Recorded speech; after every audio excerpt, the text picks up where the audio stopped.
Like when people are like, never give up, don't give in. I've really learned what that meant because the amount of Uh, no's to yeses that you get in entrepreneurship is insane.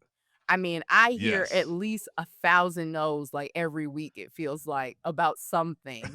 But it's like that one yes that you're like fighting for is like what you like that carries you on for another 6,000 no's. So Welcome to the Ingleside Reviews Innovators Unveiled. We're thrilled to take you on a monthly journey into the minds behind the most cutting-edge products hitting the market today. From the coolest gadgets lighting up your Instagram feeds to groundbreaking services revolutionizing our daily lives, we're here to spotlight the innovations and, more importantly, the innovators.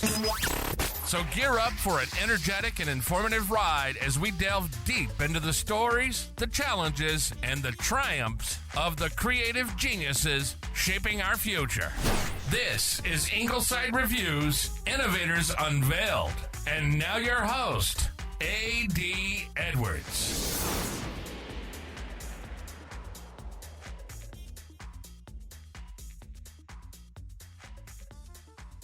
Welcome to another episode of Ingleside Reviews Innovators Unveiled. Now, before we start, if you're enjoying the conversations that we're bringing to you every other week, take a quick second, please, to follow us on your favorite podcast platform and subscribe to our YouTube channel. It's the best way to help us grow and keep bringing you inspiring stories from innovators who are changing industries and lives. Now, every once in a while, a founder's story stops you dead in your tracks. Today's guest went from being on life support after a severe allergic reaction to creating one of the most exciting clean energy beverage brands in the USA. Her journey is about resilience, purpose, and shaking up a multi-billion-dollar industry. Anna Cobb is the visionary founder behind Rejuvenation, a plant-based energy drink company born from a near-death experience that changed her life forever. With a background in plant science and a passion for clean ingredients, Anna took on the giants of the energy drink market with a natural alternative that's already on the shelves in more than 75 stores across 8 states. She's also a recipient of Pharrell Williams' prestigious Black Ambition Prize, which helped propel her vision to new heights. Anna, welcome to Ingleside Reviews Innovators Unveiled. thank you so much for having me. That was a perfect intro. So thank you so much. Well, I'm glad you enjoyed that. As I say to many guests, I try to take their whole body of work and summarize it in 30 seconds if I could, you know? Yeah. So tell us, Anna, let's get started from the beginning. Can you take us back to the time you, to what changed everything? You basically had a health crisis that ultimately inspired this rejuvenation brand. Tell us exactly what happened with you. Yeah, so in 2017, I used to play volleyball, so I was working out that summer and had gone into GNC and was just like sampling, you know how they have like the free samples of, oh, you can try a Mm-hmm. energy vitamin or whatever. And so the young lady was just like, I have a energy gummy, you should try it out. It's, supposed to help with like women's health, the whole body recomposition, the whole thing. And so tried it, and I would say in about 30 to 45 minutes later, my face had like completely swole up. My tongue was completely swollen. And my grandmother, who at the time was 90 years old, or no, she was 88. We'll give her 88. She was, Okay. a little That's older. still impressive. Yes. That's still impressive. She was like, I don't know what to do. My mom's trying to tell her how to use the EpiPen. She's like, I've never heard of any of these things. And so she called 911, and by the time they got there, they were like, there was like no I was not getting any oxygen to my brain at that Oh, point. wow. And so they hurried up, gave me the epi through IV, and then I woke up in the hospital 2 weeks later.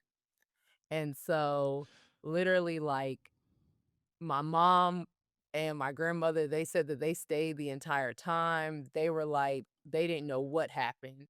And all the doctors kept saying was that in my blood, it kept showing up as, synthetics. There was no actual, name for it. They couldn't pinpoint what it was. They went through every drug screening, everything, trying to figure out, okay, well, what is it that was in that, gummy, or what did she take that could have caused this?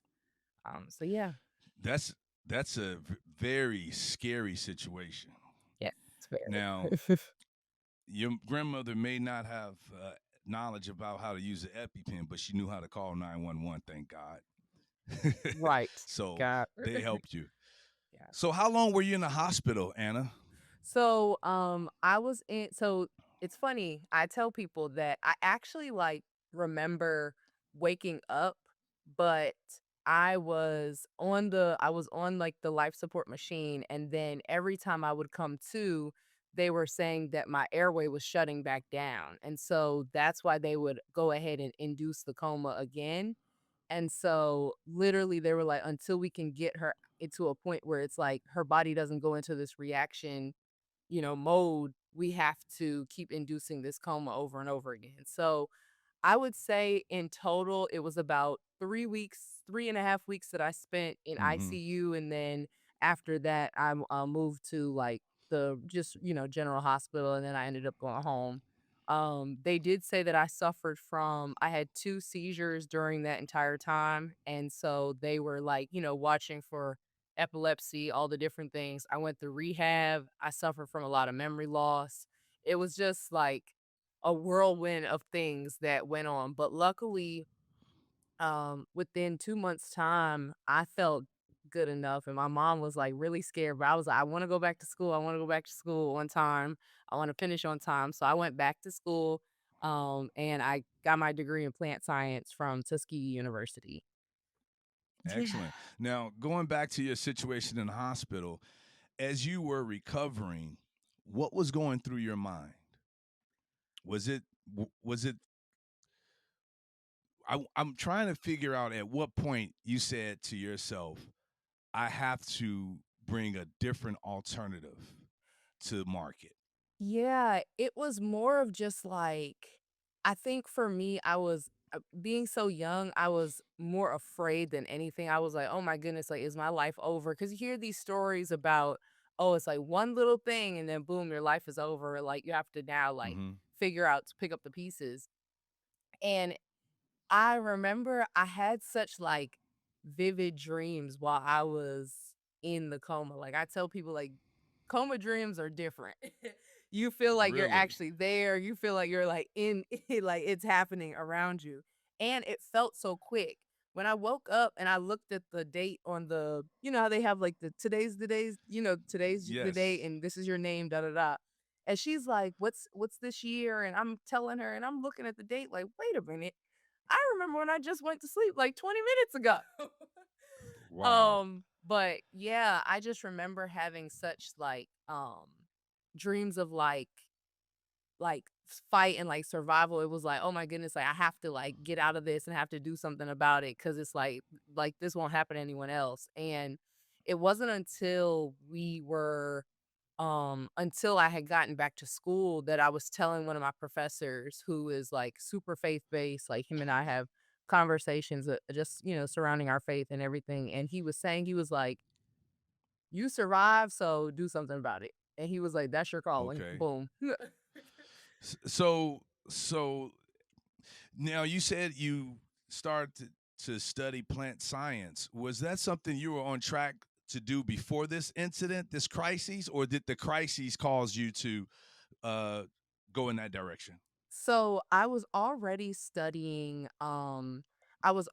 in like the agriculture on an agriculture track. So Mm-hmm. I was getting my degree in like it was plant and soil science with an agriculture like, focus. At the time I just thought, "Oh, I want to work for USDA. I want to help farmers learn about better practices for their crops and like crop rotation and ways that they can use technology to develop better farming practices is what I thought I wanted to do. Um, Okay. and then after this crisis, I was like, okay, like there's so much more to plant science. I mean, there's holistic nutrition, there's of course, the agriculture piece of it, but there's this like merge between um wellness and plant science that has not really been like brought to fruition yet. It was not something that Mm-hmm. most people were doing, and so I was thinking, I was like, "Oh, is there some way that I can get back into kind of what I was raised on and also use my degree to like make something cohesive?" Okay. All right. I see that. When it comes to entrepreneurship, sometimes it could be very isolating, right?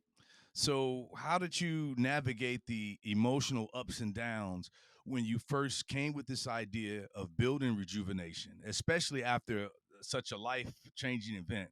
Some people might say, hey, just worry about your health and you don't need to do all this other stuff.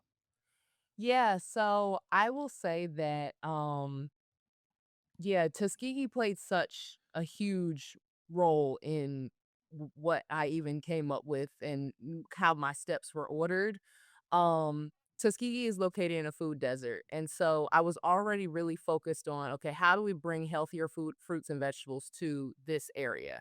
So I was just looking at it grand scheme of things. Okay, incorporating more apples and oranges, whatever. But then it turned into this. I was born and raised Seventh-day Adventist, and so we usually practice a vegan vegetarian diet. And so I have known since birth how to cook really good vegan and vegetarian food. I started my first company, Vegan Queen Cuisine, which was well, second company on campus, Vegan Queen Cuisine, which was a vegan catering service. And so I was doing vegan catering for the neighboring community of Tuskegee as well as the students on campus, all out of my dorm room. Super unsafe. Um, and we moved from doing that, COVID hit, and so we all had to go home, but my friends and family were like, "Hey, those juices you were giving me, like, I really still want those. Can you ship them in the mail?" So that's when my mom and my grandmother were like, "Hey, we can help you at home, try to freeze stuff, send it in the mail, and then people can still be able to order basically how they had always been ordering." So we went through that process, and then after that is when it kind of took like a switch. It was like, okay, we're actually making money off of this. This could actually be Mm-hmm. something. We should probably get some real bottles instead of, using like water bottles and Amazon, Right. bottles and things like that. Um, so then we started doing pop-up shops, farmers markets, and those sorts of things. And I had stepped away from the business, and my mom, my grandmother, and a family friend of ours was running it while I was at Purdue getting my master's. While I was getting my master's, I was hating everything about it. I was getting in entomology, and then they ended up running it, and they met a retailer who ultimately got us in our first retail store. So then I stepped. What store was that? Harris Teeter, Okay. So it sounds as if the family was supporting you from the start. very much so. Yes. And that's very good, and it's not always like that with entrepreneurs. I have to wonder though, when you had the catering business, are these some of the same recipes you use in rejuvenation now? Yes. Okay. Yes, so none of our Okay. formula has changed, since starting, actually. Oh, Everything is very much interesting. still the same, still super hard to make, but we're getting it done. Now through all of this, um and you said a family friend, your mother and your grandmother took over the business while you were studying in Purdue. So you're in Indiana studying. And did you ever think about quitting? Every day. Every Okay. single day. What kept you going during those moments? What Um, I think it was well, my mom is very much like, "Here's your choices. You have 2 choices, that's it." So She was like, "You're either gonna get this master's or you're going to become a millionaire. You're gonna take care of me. Those are your two choices." And so I was like, "Okay, I hated my I was like I was in entomology. My focus was bed bugs and roaches, and I absolutely hated it. Like I'm okay with bugs, but like bed bugs and roaches is a whole new thing. So I was like, I'm gonna take the millionaire route and I'm gonna just try to make this business work so I Right, can get right, out of right. going to Purdue. Cause she was like, you're not throwing away that full scholarship. But I was like, yes, I am. So yeah, that's good. So even when you thought about, oh, I could do something else, mom was not having it. No. Now, let's talk about building the foundation from rejuvenation. First of all, before I get into that, do you have different flavors? Yes. So we have pineapple, which was our first product, apple, hibiscus, peach is seasonal, and then we have our blacker, which is blackberry, and that's also sort of seasonal. We might be bringing it on full time, and then we have our latest product that we just launched, which is our sparkling okra water. Okra water. That's what I was getting into because I saw that when I was doing research, background research for you. So that's fairly new, right? Like how recent is that? We so the water literally just launched in July. Okay, so it's Yeah. real recent. And is it available in the same stores that carry rejuvenation? No, so Okra is only online for pre-order right now.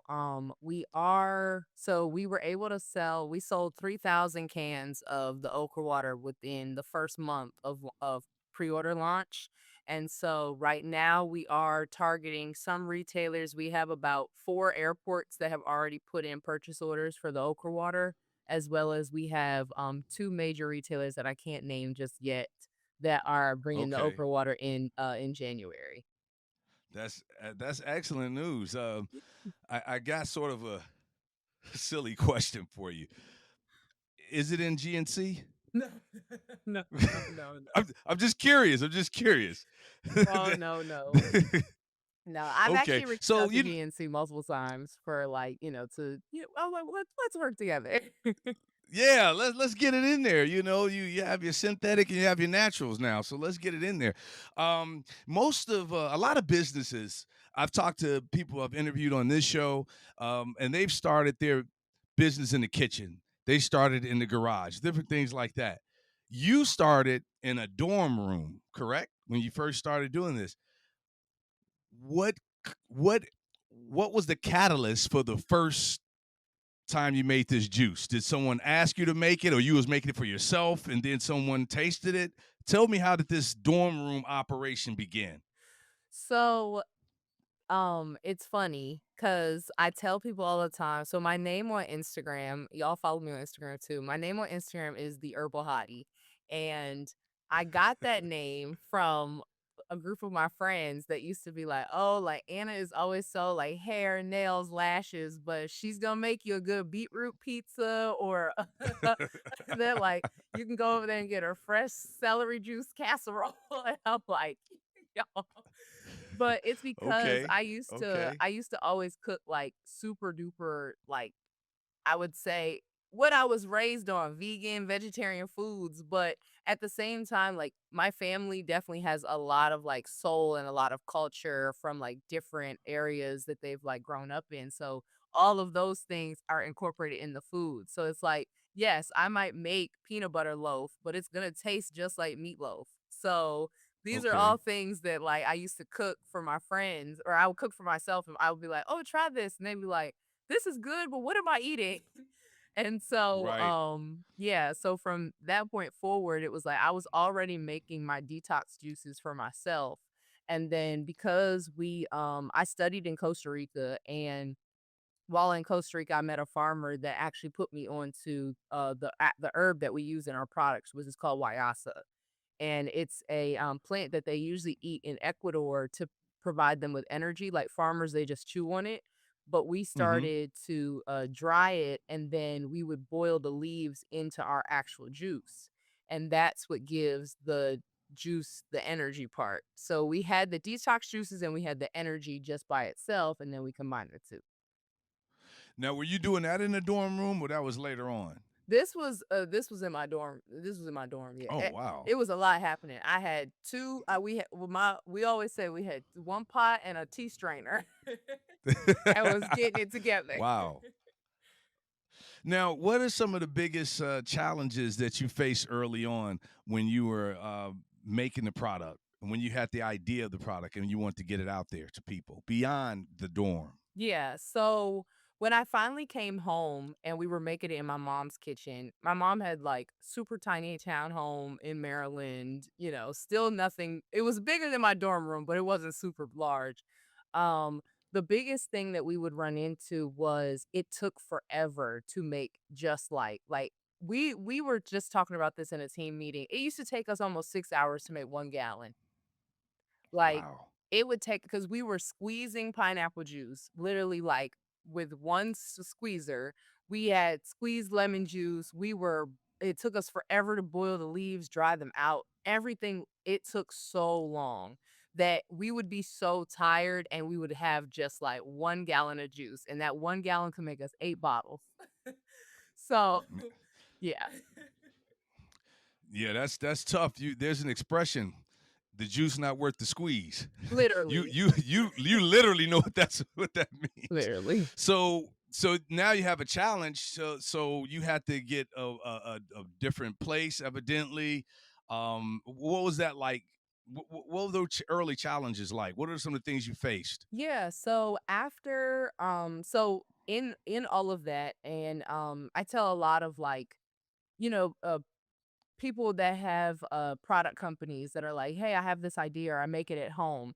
The biggest thing I always tell entrepreneurs is figure out now or figure out early on what scale looks like for you. Even if it's Mm-hmm. just a quick little drawing on paper. I knew that we were going to need kettles and pots and strainers and X, Y, and Z. And then I didn't necessarily know what the machinery was called at the time, but I knew what it looked like on paper. And I knew I could take this paper to someone who was in some type of factory to tell me what that process actually was and then to put a cost to that process. Um, but another big challenge for us was supply chain as well as regulatory. Like I said, we had no idea what came with having a cottage business or getting a cottage license, getting a food service license. I was the only one that had a handler's license because I also worked at a restaurant. And another thing, I was working 3 jobs, like right right when we got through that little piece of COVID where, you could go back to work, I was working 3 Mm-hmm. jobs like 3 jobs, 2 during the week, 1 on the weekends, and still Wow. making juice and then doing a pop-up shop every Sunday. It is extremely expensive early on. It's more expensive when you're making small batches than it is when you're making large quantities because your money Mm-hmm. recoups a lot faster. And Mm-hmm. obviously, like, we didn't know any of those things. It wasn't until I got into my first accelerator program. It's a small program back on the East Coast that is supposed to help food and beverage founders basically Uh-huh. find their way or figure out what they're doing with their products. And so we got into them and they had a ton of courses that I took that I could learn about like what all those things look like, how to manufacture, how to get into retail, if retail is the right idea, if going online is the right idea, all those things. And I will say, like, a lot of those courses, YouTube University was my saving grace. Was my saving grace because, yeah, like you literally don't know what you don't know. So, Right. Sometimes that's an advantage as an entrepreneur because you do things and people later say, that wasn't how it was supposed to go. And you're like, I didn't know that, but it worked. So that's sometimes an advantage. Now, the beverage industry is notoriously competitive, right? super competitive. So Yeah. my question is to you is how did you find individuals or groups that could support you, such as retailers and other people that can champion your vision that you have for the company? Yeah. So I will say the best thing about me is that I'm delusional and that I Usually I'm quite stubborn, so I don't necessarily take no for an answer. So, um it helped though because we every time we did any pop-up, we always were like we would do a pop-up shop. I remember our first pop-up shop, we had little water bottles and like water jugs that we were like pouring out samples from. The next table Hmm. next to us, I mean, they had a beautiful display, all this stuff. But we went home and me and my mom, our family friend, my grandmother, we got on our computers and we were like looking up stuff immediately. Every single pop-up we did made us better for the next one. That now it's Okay. like we go and we do our booth displays and we're like ranking like number one for best booth display in X, Y, and Z. It really is, Okay. it comes down to having that full package. Like we wear matching outfits everywhere we go. I make sure everyone's got same hairstyle, like whatever it is, it's gonna make us like it's gonna separate us from everyone else is how people will always remember you. It doesn't matter. Of course, personally, preferably it should be positive, but you know, we Right. always try to make sure like everywhere we go now, people are like, oh, it's the ladies in the yellow jumpsuits, or oh, it's the ladies with the energy juice, or something like that, Right. because Right. people remember you from. And another thing is like really focus on the branding. We said we're very colorful people. We want you to feel as colorful as us. Like we want you to feel the energy before you even taste our product. And so we made sure we had super loud colors, loud design. My mom used to get on her 3D printer and print us out something really quick, like print us out. We had lightning bolt earrings or like, something that was crazy out Okay. of this world, but people remembered us no matter what, and that's what stuck. So Okay. Okay. Yeah. So because you have to set yourself apart in that competitive industry. What's yes. something about the beverage industry that surprised you once you got inside of this industry that most outsiders wouldn't even expect? I think that people don't realize how much money you actually need to make a beverage product successful. So I was reading this article the other day, and it said that most beverage brands have to give out at least $100,000 worth of free samples of their product in order to make back their first 100,000. And I can attest to that. Like Wow. 1000%. You have to give out, so because at the end of the day with consumables, it's like people want to try it first before they commit. Like with Of clothes, course. it's like you can see it, you could feel it, touch it. Okay, yeah, I'm gonna buy it, whatever. Or if it's on trend, I'll Hmm. buy it. With TikTok now and with Instagram, you can sometimes trust your favorite influencer or your favorite content creator to be like, hey, I have the same qualities as them, or I want the same qualities as them. So whatever they're telling me to buy, I'll buy it. But even with that, people really love free samples. Also, I didn't realize how much money you need to like kind of get these retailers to pay attention to you. I just thought a pitch was a Hmm. pitch. Like everyone gets treated fairly. That's not the truth. I should have known that, but this is America, so. Oh, Right. so at the end of the day, it's like there's slotting fees.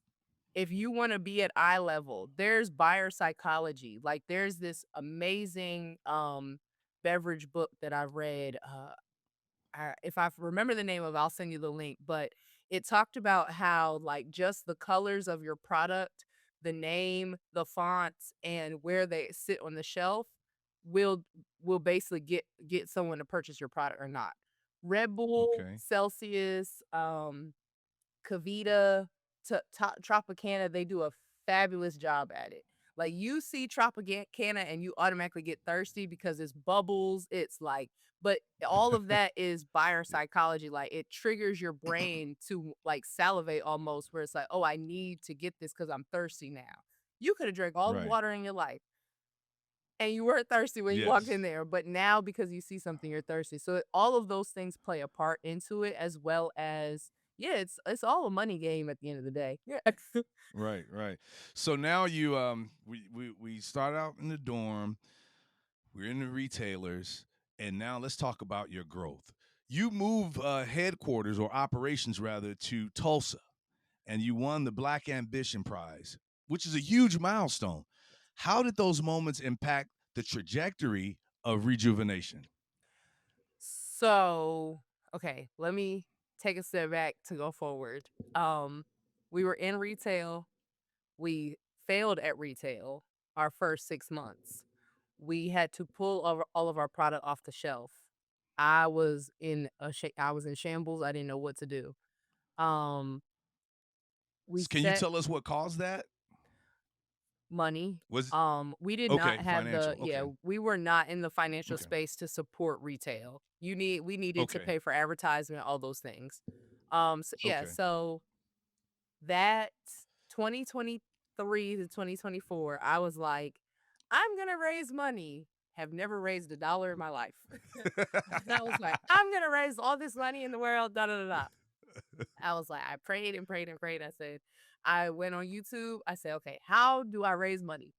YouTube was like, get YouTube investors. University. Right, YouTube University. YouTube was like, get investors, do these things, da da da. I'm like, okay, cool. Couldn't get a single investor to talk to me.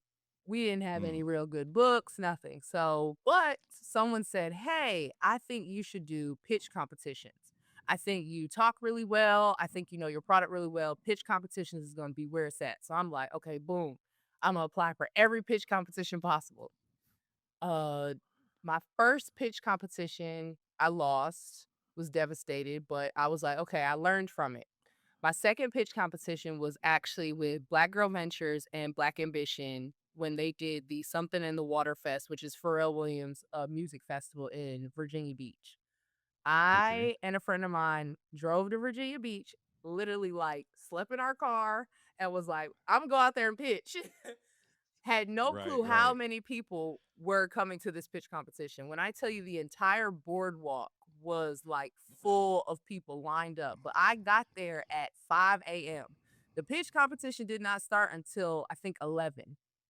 We were standing in line. I still was number 6 in line. I was like, I'm making it on Okay. that stage to pitch. I pitched and we ended up out of 400 pitches that they heard, we got second place. And so that was my first bit of money I ever won. It was $10,000. And the CEO of Black Ambition, she said to me, she was like, hey, like, great job up there. Your product tastes great. You should apply for Black Ambition. And I'm like, oh, okay, cool. Don't know what it is. Great, cool. Went on about my day. Got home. I had like 4 other pitch competitions lined up. We ended up like winning first place in those. It was like back to back to back to back to back. Found out I had applied for Black Ambition. We got in Black Ambition. Found out I got another accelerator program, which got me to Tulsa. So that one is called Act Okay. House, and it's 70K non-dilutive for it's industry agnostic, and anyone can apply basically as long as you have been in business for 2 years. And Hmm. so they were like, "But you got to move to Tulsa for it." I'm like, okay. I was working for AstraZeneca as well as my 2 other jobs. And so I'm like, like, what do I do? Like, I don't want to leave my job, but um, Decisions, huh? right. Left my job, moved to Tulsa, found out I had won Black Ambition all at the same time. Left Tulsa, went to New York Wow. and got our check. And then, yeah. It's finished. So, so, besides the excitement of winning these pitch competitions, what did it personally mean for you on a professional level? Um, I feel like I finally stepped out of like the little girl business owner to being like Hmm. the grown woman business owner. It was like Okay. I saw the transition happen. It was like, okay, I know what I'm saying now. I can speak to my numbers. I can use all this business jargon that a month ago I had no idea about. But Okay. I was so adamant about, hey, I want to know everything about my business. Like, yes, I know how to make the product. I can make the product in my sleep. That's no problem. But at the end of the day, like, yes, formulation might be my passion, science might be my background and where my head usually goes. But I want to make sure I understand all of this business part of things as well. And I think that Okay. is what the YouTube courses and the reading the articles and just like calling people on LinkedIn and building out my network of people just asking questions helps me to get to that point where it's like I can stand in front of Pharrell Williams and hold a conversation about my business and know what my elevator pitch is and all these things. But a year ago, I probably could have never done that. So, yeah, it all came with growth. Yeah, and it shows too because you mentioned that even from the start of doing setting up display stands, you would get better and better. So you seem like the person that just soaks up information and tries to apply it, I'm always a and that's student, good. I always think a student to the game. yes, and I think that's so important for entrepreneurs because as my pops used to say growing up, you can't teach someone who already knows everything and so so they never learn because they think they know everything. So you have the great attitude. Now, getting onto store shelves is a big hurdle, especially for beverage companies. So you went on one time and you were off, and you got on again. So tell me how you broke into retail, and what advice would you give an entrepreneur out there trying to get their product into grocery stores or retail stores? Start slow and really figure out what regions like your product the most. Now, when I say that, most people are like, "Oh, like I don't have money to go around the US and try out and sample out my product." But there's great resources like well, for me, BevNet or Nielsen. Those are all great resources for food and beverage or CPG entrepreneurs that you can go in there and you can see what flavors are working on what demographics and what areas and what regions, all those things. When you go to a Whole Foods or a Sprouts or a HEB or whoever or Kroger, when you talk to them, tell them what regions you want to be in because immediately Okay. they're going to be like, "Hey, national distribution. We love the product." Mm-hmm. Boom. If you do not have one, the manpower, or two, the support from all those regions, you're off the shelf in no time. And then here you are, stuck.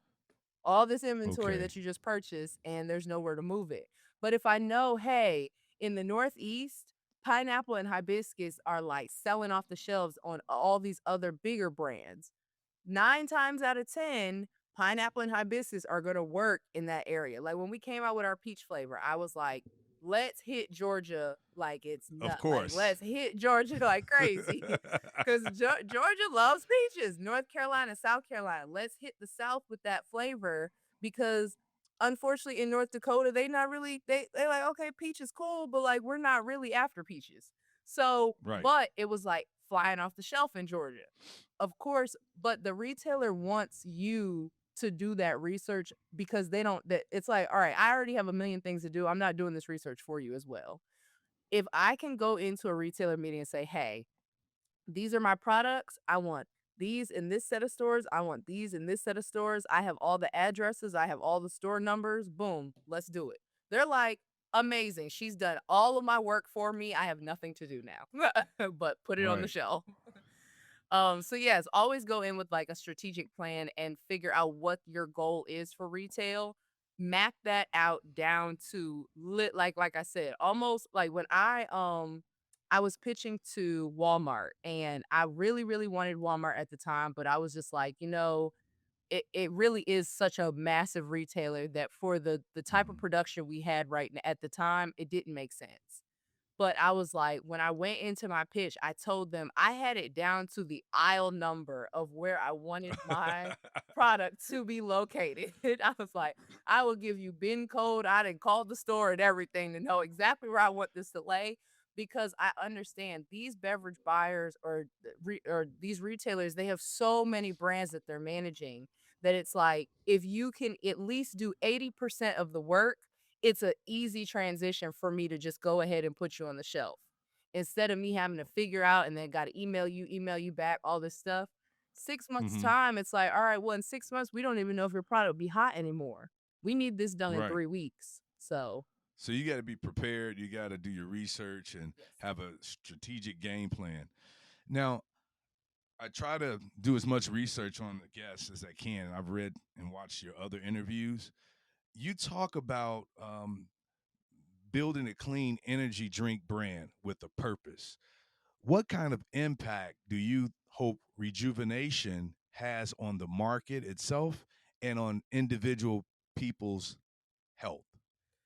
So For me, it was always that I would hear individuals that look like me, like, "Oh, like, I don't know what those ingredients are," or, "Oh, I don't know what this is." And I'm like, "Okay, we gotta read our labels because that's how these companies are getting away with so much." It's like, we only read the front, or we only we would let whoever tell us, "Oh yeah, this is good," or "It does this, it does that." But it's like if you don't read your labels, how do you know what you're actually getting? How do you know the percentages, or can you then go to your doctor and be like, "I don't know why I have diabetes. I don't know why I have high cholesterol." Well, you've been drinking high fructose corn syrup in every single thing for the past your whole life. 10 years. Right, but that's 10 years. So for me, it was really just creating a product that had such clean ingredients and that was in plain layman's terms that a child Mhm. could walk up to it and be like, "Okay, I know exactly what this is. If I was to tell my mom what this is, I can tell her what it is and she knows what it is." Yes, Yassa is on the label and people are like, "We don't know what that is." But we say right next to it, like, energy herb from Ecuador, like, please research. And Mhm. that ends Yes. up being a conversation opener, but that was really like my goal at the end of the day. We do a lot of work with or we've done some work in the past with the Asthma Allergy Association of America. And even with them and like some of these other what's the one? MAD, Mothers Against Drunk Driving. Mhm. Whenever we're working with organizations like that, we always talk about, okay, what is going to be like the impact, or like what is how do we show that an energy drink brand da da da da. A lot of these kids nowadays, they're drinking any and everything that their favorite influencer tells them. Bang took the world by storm and had all these teenagers and just teeny boppers just bouncing around off the walls with it. I work at a school, so trust me, I'm like um and so I was like, "Hey, like, we gotta do something," because just as, if you read the, Panera Bread had the lawsuit last year. Mhm. 21-year-old About girl died the from. caffeine? Yes. Yes. 21-year-old Yes. died from a heart attack, and then a 30-year-old man died from a heart attack. It's like, did they have a heart issue or did their heart just blow up? Like, so it's Right. things like that, people are not really interested, or people don't take the time out to understand what their ingredients are, or or even know how to read a nutritional value label. And that was our end goal at the end of the day. It's like we want to provide that type of resource to people where it's like we can all understand what we're consuming yeah. That's interesting.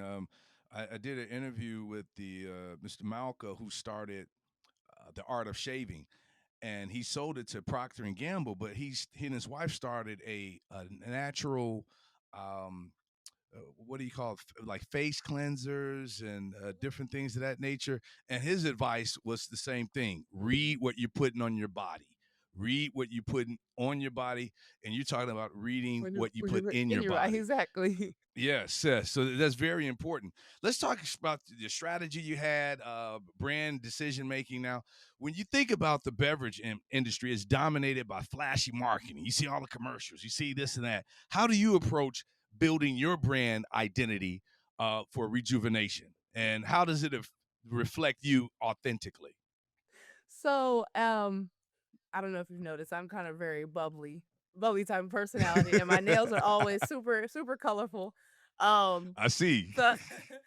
so, I really wanted something that like just emulated me as a person. I was just like, hey, like I am normally the one person in the room. Like if everyone else has black on, I'm probably gonna have on yellow, or I'm probably gonna have on like a bright pink or something. Like that's always who I've been. My mother and I are You was both. like that as a child. Yes, very much so. My mother and I Okay. are both we're both a part of Alpha Kappa Alpha Sorority Incorporated, and everyone always says that we have some of the loudest colors, a part of all of Okay. like the organizations. And I've literally been in pink since I was born, and so I think I've just taken that on as my personality. That's who I am. Also, now for the Okra Water side, which a lot of people were interested to see that we kind of took a switch with our branding with Okra, because even though they're under Rejuvenation Beverage Company, they are still two different brands and they have two different customer personas. And Now, when I saw okra, you remember you talked about how you could look at certain products and you get thirsty right away. I was like, man, that looks refreshing. I want to. Was that the idea behind the branding for that was okra? definitely the idea because like the Okay. okra water, it's supposed to be this hydrating beverage. It's supposed to be this we're trying to bridge the gap between beauty and beverage. So we're trying to Mm-hmm. make this into a, drink your skincare. It says on the can, made with your skin in mind. Okra helped me actually clear my adult acne as well as helped me regulate my hormones so I was able to lose weight faster. I was able to kind of like keep down some of those just hormonal imbalances that I was starting to see as I've gotten older, as well as my sister who like she uh not sister. My aunt who had a hysterectomy, like, went through a lot of problems, and just in the women's wellness space, okra water has been this, like, huge breakthrough. So a Mm-hmm. lot of GYNs and a lot of, midwives and, doulas have been reaching out to us like, "Hey, like, now we have a product we can just give them instead of telling them you gotta go up, cut up your okra, soak it in water, and all this other stuff." So we had to switch our customer persona for the between the two because Rejuve is Okay. super loud, but it's energy. It's supposed to provide you that energy. It's supposed to be juicy, uplifting, all those things. While okra is more of hydrating, relaxing, like I'm gonna go to bed, I'm gonna have my Mm-hmm. self-care day. Like that's what we were going for that. So they're So both of so my base sides. s- so when I'm hearing from you, and you let me know if I got the right idea, or I could have the wrong idea, but I'm hearing rejuvenation is what you use. I'm going to go work out. I'm going to go play basketball, and okra, I'm going to the spa. Yes, exactly. Okay, all right. So when you think about all the things you've done thus far, give me.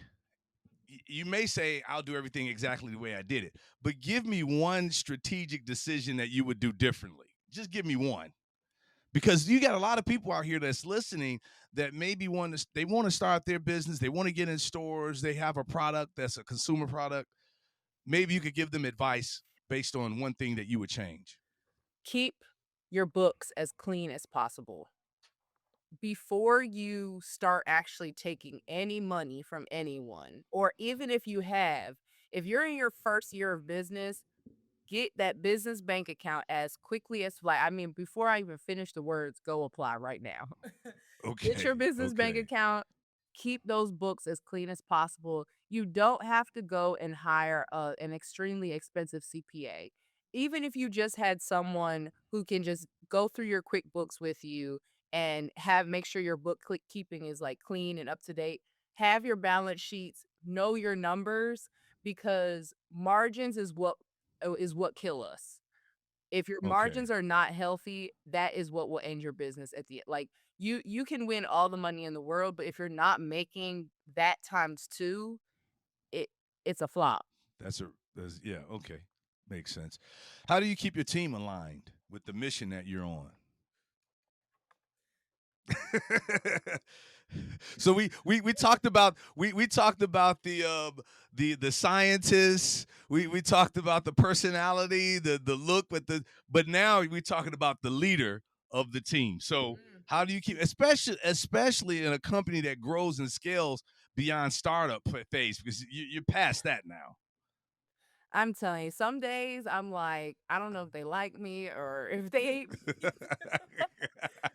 No, so the current team that we have is we're still pretty small. We're still under it's only 6 of us. And Okay. I will say that there are some my mom is one of my team members. She's fantastic when she wants to be a team member. On days that she wants to be my mom, that's when we have some That's problems, but that's challenging. That's challenging. but no, I will say really like we have our weekly meetings. Everyone knows what they're good at. And that's the one thing Mhm. I feel like I've been blessed with is identifying what people are good at and identifying their strengths. And I think as a Mhm. leader in a company, you have to understand people are allowed to have weaknesses. Some people think you're Mhm. supposed to come in and know everything. Like we just actually hired on 2 new people yesterday, so I'm in the onboarding Mhm. process today and Monday. And people are allowed to have some weaknesses. Like you're not perfect at everything, but Of it's course. identifying what their strengths are and identifying that, okay, is someone else stronger in that weak area and being able to put collaboration in your team with people to like Mhm. put them together in their own little teams. And Mhm. I think that's what is working for us now because at one Okay. point I just was like, on your resume it says you do this. Fired. Oh, wow. And I'm like, but no, we've gotten better at that. You like the soup Nazi. I'm like, wait a minute. No. No, But no, still, not for you. fire fast though. Still fire fast. Hire slow, fire fast. That Okay. yeah. Now, Anna, you have to make a decision when it comes to innovation and new things that's in the market, right? So, how do you decide?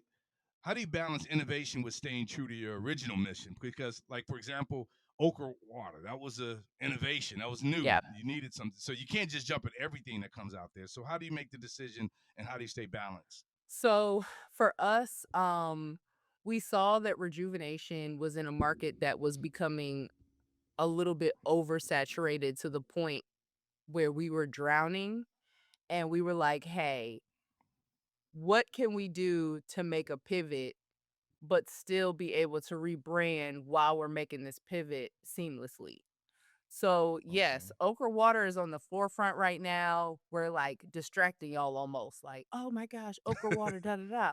But then next year around this time, you'll start to see Rejuve come back. He'll be like, ah. So, it's really just we're just trying to stay at the forefront of, like you said, what's innovative while also keeping up with the trends and the changes. I mean, everything has gone away from bottles and now everything's in cans. And we'll probably see that switch back to bottles sometime because history repeats itself. And I Mm-hmm. think that it really just is keeping up with the times of what people are doing. So we're just having to make that transition seamlessly so it doesn't seem so like, oh, well, they just got rid of everything and then they came back. No, we're Mm-hmm. trying to slowly start innovating our product line because we have 4 pillars for the company, and we've had these 4 pillars. It's um, energy, hydration, focus, and digestion. So we have our energy product, we now have our hydration product, and then we have 2 other products that will be coming out in the next 5 to 7 years that will focus on focus and digestion. So we've always Okay. known like we wanted to open our like we want to end up being that plant-based Coca-Cola with all these different products that anyone can find something that works for them in. Okay. Let's talk a little bit about the mindset of the entrepreneur. Anna, the entrepreneur. What personal habits or rituals that you've developed that helped you become resilient and clear as a founder? Well, for me, being more faith-based, definitely prayer. Of course, if you're not faith-based, just having time, taking some time out to write down your thoughts and your feelings. Because at the end of the day, we're still people. Like we still have like my grandmother was sick and I had to go home and take care of her because my mom couldn't do it on her own. Like these are still things that happen outside of business. Of course, people only see like your business, but you have to still remember tap into that like the personal side of you. Like I'm still a daughter, a friend, Mm-hmm. all those things. And for me, I coach volleyball and I absolutely love it. I mean, it is like my 2 hours of joy every single day. Well, Monday through Thursday. And then when we have games Mm-hmm. and tournaments and stuff. And that is I realized that I needed something like that. It was the only thing that actually could pull me away from my computer and I could also like, get some physical, physical movement Yeah. happening. But It was an it outlet for you. it was an outlet, and it's really about finding what that outlet is, um, that will keep you level-headed, because Mm-hmm. when I'm mad at work or mad at business, I can go and smack some balls around, and I'll be fine. Like, and I'll be Right. Right. good. But yeah, definitely finding an outlet and just taking time out for yourself. Yeah. Since you started the company, you always have these different goals and benchmarks. Tell me, how has your definition of success evolved from when you started Rejuvenation to now? Um, that's a good question. Wow. I think that when I first started, it was just like, oh my goodness, like, can I even make a sale or can I, you know, Okay. post and people actually respond to it or anything? And now it's like now for me, so a friend of mine and I, we have like this little like game that we play. And it's like, okay, well, if you get for every retailer you get or for every store you get into and they order X amount of product, you can get a new Stanley Cup or you can get a new tote bag or something Okay. like that. So now I think the milestones have changed. Like they're definitely much larger, but even just like, I think for me, it's just like seeing my grandmother so proud and so happy. And like when Mm-hmm. she calls her friends, she's like, Anna is doing this. She has this huge business and and she's like, well, Mary, I'll call you back because I got to talk to Anna because she's this business owner. So it's stuff like that that just like, it like That's that. success to you. Yeah, that's success to me. Yeah, It's like, wow, okay. my grandmother thinks I'm a celebrity. That's awesome. That's awesome. Now, how has this journey shaped your identity, not just as a founder, but as a person in general, Anna? Ooh. Are you Um, Go ahead. I almost interrupted you. I'm not going to help you with this question. I'll ask you afterward. I'm going to ask you afterward. Um, I will say I've learned patience like nobody's business. I have ooh wee. That's where I was going, Anna. I was going to ask you, has it made you more patient? Yes. I have learned patience. I've learned I've really learned what like when people are like, never give up, don't give in. I've really learned what that meant because the amount of Uh, no's to yeses that you get in entrepreneurship is insane. I mean, I hear at yes. least 1,000 no's like every week, it feels like about something. But it's like that one yes that you're like fighting for is like what you like that carries you on for another 6,000 no's. So, Yes. so yeah, definitely patience and, yeah, resilience. You need all of it. So You need what's all next the for fruits. of course, you need it. You need it. What would you say is next for rejuvenation? Like, where do you see the brand in the next 3 or 5 years? I know you say you have two more products that you want to put out there. Yeah, so we have Okra and we just hired on a director of sales and strategic partnerships yesterday. And so I'm super excited to see where this goes with working with the Pilates studios and the OBGYNs and what that sector looks like. Just because we're not really focusing on traditional retail this time, we're kind of doing it a different way. And yeah, I'm really excited to see like how far this Okra Water takes us. It's a fantastic product. I will say I worked with between myself as like the lead formulator and then we worked with two flavor labs. This has been like my absolute favorite. Like I'm like the one that has to stop taking from the inventory because I absolutely love the product. I'm like, can I just take? And they're like, Anna, no, you have to stop. Um, Also the You can't get co-packer. high off of your own supply, Anna. Exactly, That's what they say. that's me.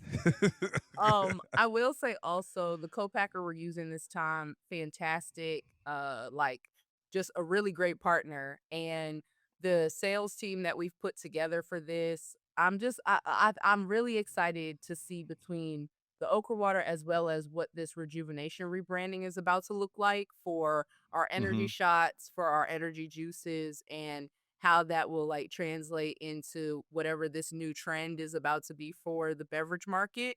I'm actually going to Supply Side West at the end of this month. I got the grant to go, which I'm super excited about because Congratulations. I'll be able to source new ingredients and figure out what new flavors are trending and all these great things. So Q4 is finally starting to look up. Well, it's Okay. peaking. It's not necessarily looking, but it's peaking up. And yeah, I'm just super That's excited. good. Yeah. So let's fast forward you 10, 20 years from now. What do you want Rejuvenation to be remembered for? Um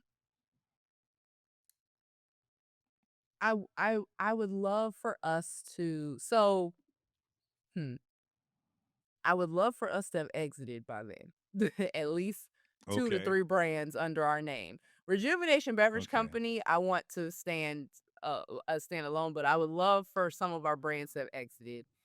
But just to be known as like just a unapologetic, really just like for the culture type of like company. I just want us Mm-hmm. to have made some sort of impact that people will, be like, oh, like I remember when I used to, drink this product and how I felt, or like really, really resonate with our products. Like when they see our Mm-hmm. logo, it's like, oh, like I know that they have high standards, or I'm gonna feel good, or X, Y, and Okay. Z. So, yeah, Excellent. Excellent. Final question for you. If you could speak to young innovators that are just starting out, not necessarily young in age, but young in the entrepreneurial journey, yeah. especially those facing their own setbacks and crises, what message would you want them to walk away with from you? Um, m- my go-to for me specifically when I'm like feeling like I have no direction or I've lost all hope, I always go back to customer persona. And my two of my mentors, they stress this enough. They're like, you have to get super hyper focused on what that customer looks like. And when I say what that customer looks like, we are talking about give them a name, their favorite color, where they shop at. Stuff so far today, Anna. But if you could speak to young innovators, and when I say young, I don't necessarily mean young in age, I mean young in their entrepreneurial journey, especially those facing their own setbacks and their own crises, what message would you want them to walk away with from this conversation? Yeah, so for me, whenever I'm like feeling like I'm losing sight or losing hope in business, where it's just like, like I talked Mm-hmm. about those days where it's just like, no, no, no, no, no, no, no, no, no. I really go back to making my customer roadmap and making a customer persona, and really like fine tuning what that looks like. So for us, we have Jane.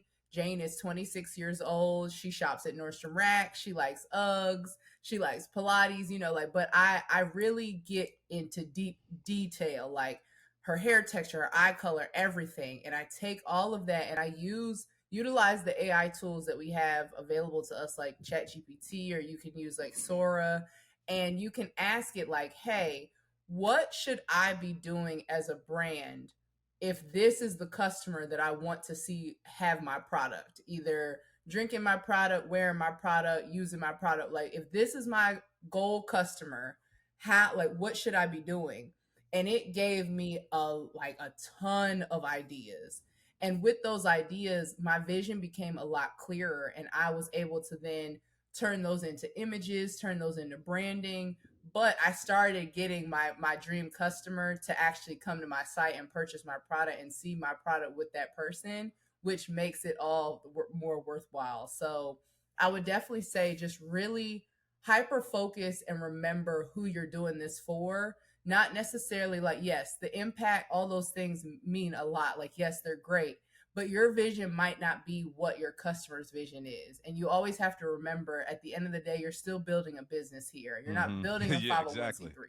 So you're building, you want it to be a for profit. And in order to get a for profit, you have to have a customer who's Yes. willing to purchase for your Okay. product. That's a So great yeah. answer. This has been a wonderful conversation. It's been a lot of fun. Your story is such a powerful reminder Yes. that innovation often comes from deeply personal moments. And that resilience can lead to extraordinary impact. From your health journey to scaling Rejuvenation and winning national recognition. You've built something truly inspiring. So I'll have to say thank you for joining us on Ingleside Reviews, Innovators Unveiled. I know our listeners are walking away with a valuable lesson about courage, strategy, and purpose-driven entrepreneurship. Thank you so much. Now, so much for having to our me. audience, if this conversation inspired you, make sure to follow our show wherever you are listening and subscribe to our YouTube channel as well for more interviews with game-changing founders and innovators. You can learn more about Anna Cobb at Rejuvenation by checking out the links in our show notes. And as always, keep innovating, keep creating, and never stop unveiling the innovator in you. Until next time, I'm your host, A.D. Edwards, signing off. You've been listening to Ingleside Reviews, Innovators Unveiled. Our passion is to take you on a journey into the minds behind the most cutting-edge products hitting the market today. It's an honor to have on the show the creative geniuses shaping our future. We hope you've enjoyed the show. If you did, make sure to like, rate, and review. Hit our website at inglesidereviews.com. On Instagram, YouTube, and TikTok at Ingleside Reviews. And on Twitter at Ingleside Review.